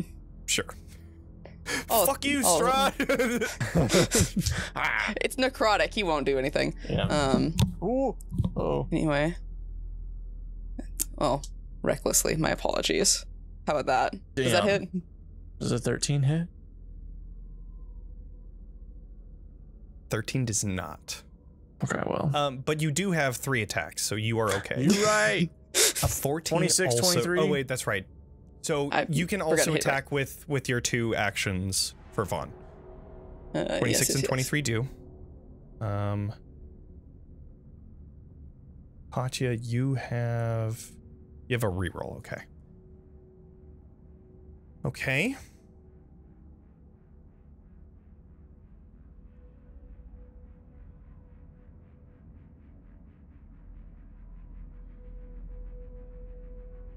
Katya, you are just able to destroy one of these chains. Oh, nice. Okay, good. So, when that breaks, which one are you going for, the arms or the neck? I would probably start at the arms. Okay, so I'm honest. for whatever reason, I think you're on the left. So as you rush that's around, and then weirdly, me slam. Sweet. All right, there we go. As you slam down, you carve through it, and this beam of light just pretty much like a lightsaber almost just completely cleaves through it. You can see like the bits of the metal just glowing from that radiant energy as it finally falls, and you see him taking a step forward, which is 1 success.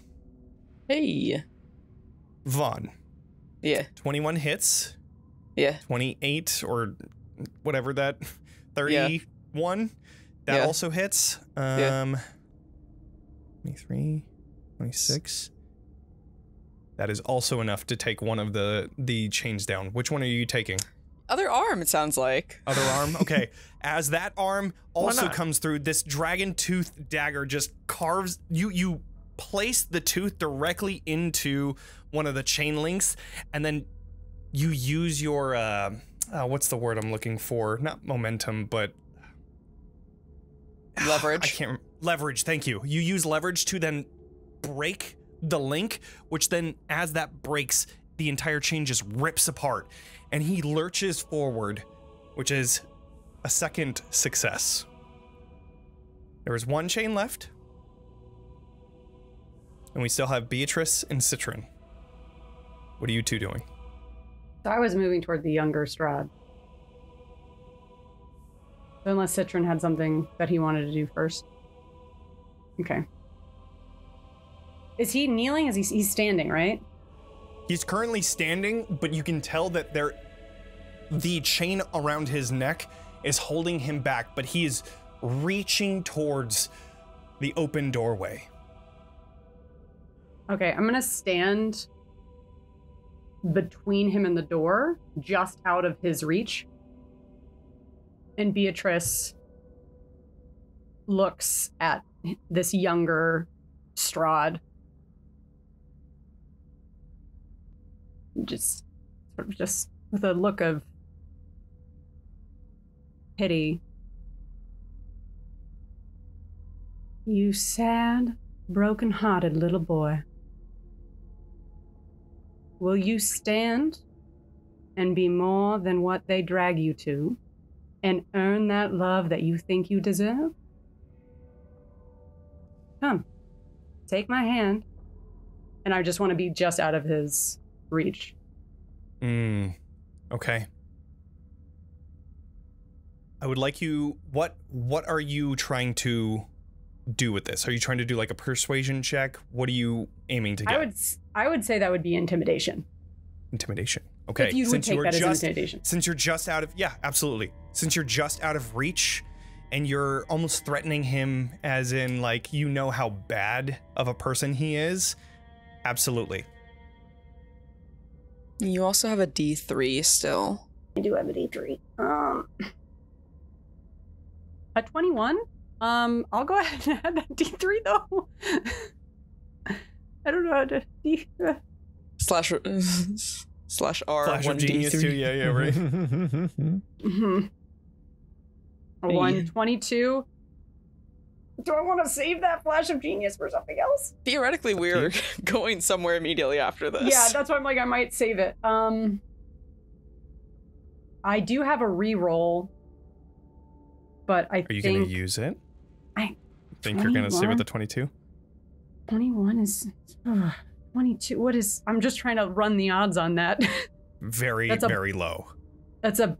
Yeah, it's above a 10. I will use the reroll on this. Okay. Just because, why not? Well, do you have I get to stick take with... the higher one, or do I take the later one? You can pick. Yeah, this is like an inspiration thing. It's, yeah, you can't, you don't have to... Okay. Well, so we're sticking with the 22. Okay. Oof. Lumaria, you are standing just in front of the more vampiric Strahd, and you can tell that he's struggling to hold on to this chain with your weapon just in front of him. You can see, like, his muscles tensing and twitching from just barely being able to hold on. You see it beginning to slip. One link at a time. And you see Beatrice.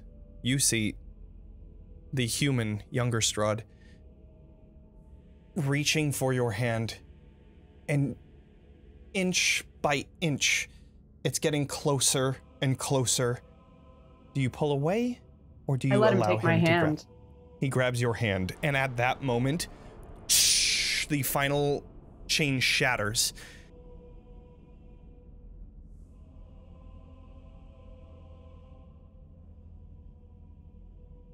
He looks back to the throne, who now, Strahd is gone, or at least the other one.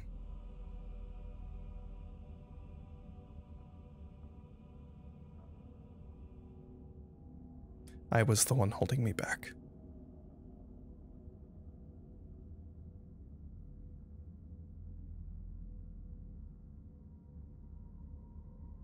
And that is when the vision goes dark.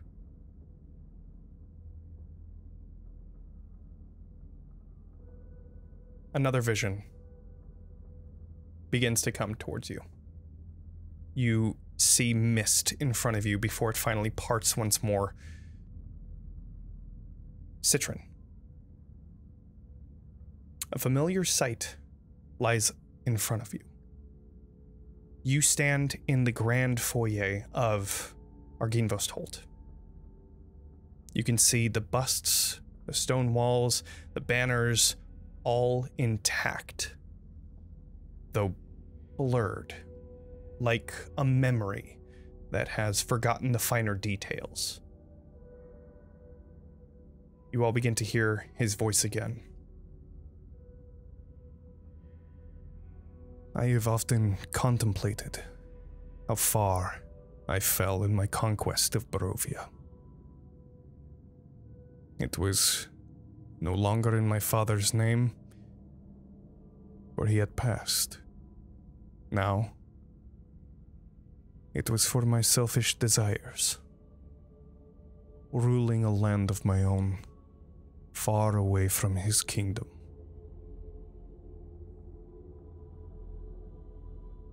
Sometimes, I wish I had failed. Suddenly, the door bursts open. You see legions of soldiers rushing inside and closing the door behind them with a wooden beam that comes to barricade. 4 of them are carrying a bloodied man holding a gaping wound in his torso. Just before you see a silver dragonborn rushing down the stairways behind you. He falls to his knees, and immediately you see this shining light of healing magic. Citron, this is you. You remember this. This was the day that Strahd decimated the Order. Peering over these soldiers, you can see that their features are muted, almost featureless, aside from, their nose and indentations for their eyes. Through the injured man's features, you can see they are actually clear, crystal clear. This is a person in his late 40s with short graying beard and shining silver armor. This is Arginvost. You can see there is a cut just above his brow that leaks this thick, shimmering blood across his face before he wipes most of it away and he stands up after being healed. Our enemy marches upon our fortress with their siege weapons and countless soldiers. Yet we will stand here steadfast. Our final bastion against this evil in our land. I have founded this order many years ago, and many have already given their lives in service, protecting the innocents and their home. This is why each of you joined our ranks, swearing your oaths to fight tirelessly. Today, we confront our deadliest adversary, yet we stand steadfast. They expect us to yield, to submit to their domination, and to meet our end like cattle, yet we stand steadfast. We will not retreat. We will fight until our final breath, for we are the Order of the Silver Dragon, and we defy tyranny to its very end. And a cacophony of war cries begins to echo inside of this grand foyer, echoing off of these stone walls around you as knights begin to gather their weapons and begin fortifying the mansion at best as they can. You all have moments before an army arrives at your doorstep. But before we get to the preparations of this assault, we're gonna end tonight's episode here, and then we're gonna pick up next time. Not even gonna put it in the universe. Next time, because god damn it. Oh damn. Wow, that was a intense episode. So woo! Make sure to give yourself the hugs that chat graciously gifted. Oh yeah, we have so many hugs given. The hugs. There's I think at least 3 for each of us. Probably. Most likely. One of them was me. I don't care if I'm not allowed to use my points. I'm gonna use them for hugs. One of them was also me. I would like to just give all of you a hug. Aw, do it, Consensually. coward. Of course. You won't, coward. Buys a plane ticket to Florida. Get over here. Oh man. Oh, so many more hugs just came in. Let's go. Oh god. Okay. Well, it is bedtime for all of us. Thank you all for being here. This was an incredible backstory session. I loved it. I love all you guys. I love all the viewers and folks. Thank you for being here. Do the follows, do the things, whatever. Make sure to level up, and we will see you all next time. Bye, everybody. Bye. Bye.